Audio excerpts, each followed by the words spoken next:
Okay, we have a nice calculus problem here. So we have 9 meters of wire, and we're going to cut it into 2 pieces.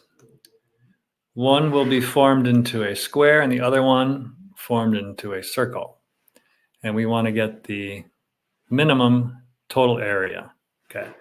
So when you see problems with minimums or maximums, you should think about using the derivative.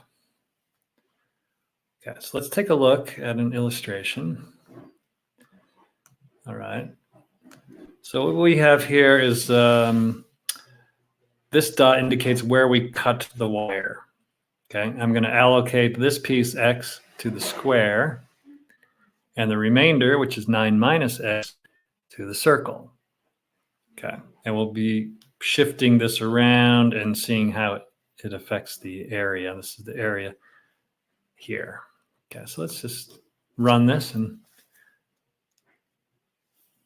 see what it looks like. Okay.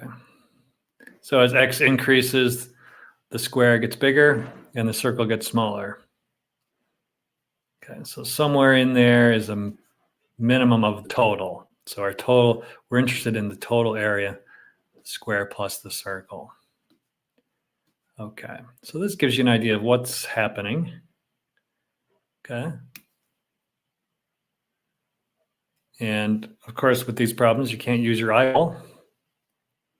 You have to have a rigorous proof. Okay, so we need to get a function for the total area, which is the square plus the circle, and we want it to be in terms of x. Okay, that's our goal. If we can get a function in terms of x, then we can take the derivative in terms of x, set it equal to 0, and find the x value that solves that. That gives us the minimum. Okay, so the area is the total square plus the circle. Okay, so I'm going to use s for the side of the square, and then the circle is pi r squared. R is the radius. Okay, and so what I want to do is get the side in terms of x and the radius in terms of x. Okay, so that's what we're going to do first. The side's fairly easy. You just take the piece x and divide by 4. So each side is a length of x over 4. Okay, for the circle now, we have the radius, the circumference. Okay, the circumference is 2 pi r, and actually we know the circumference, right? Because the circumference is the remaining piece, which is 9 minus x.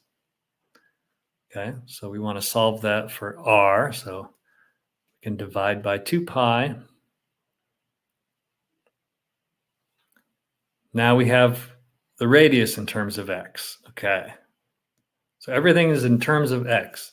Let's put that back into the total area.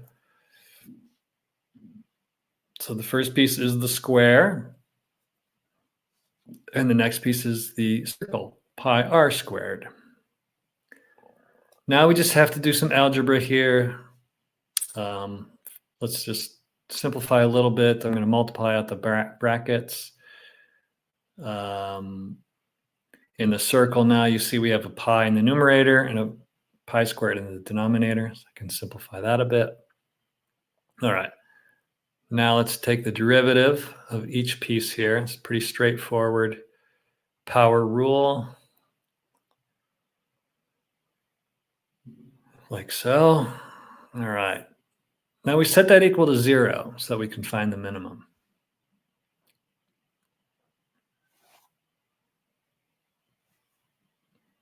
Now we just have to solve this for x. What x gives us 0 for the derivative?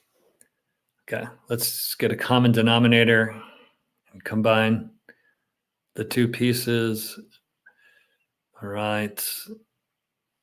We can get rid of the denominator now. The only way to make 0 is if the numerator is 0.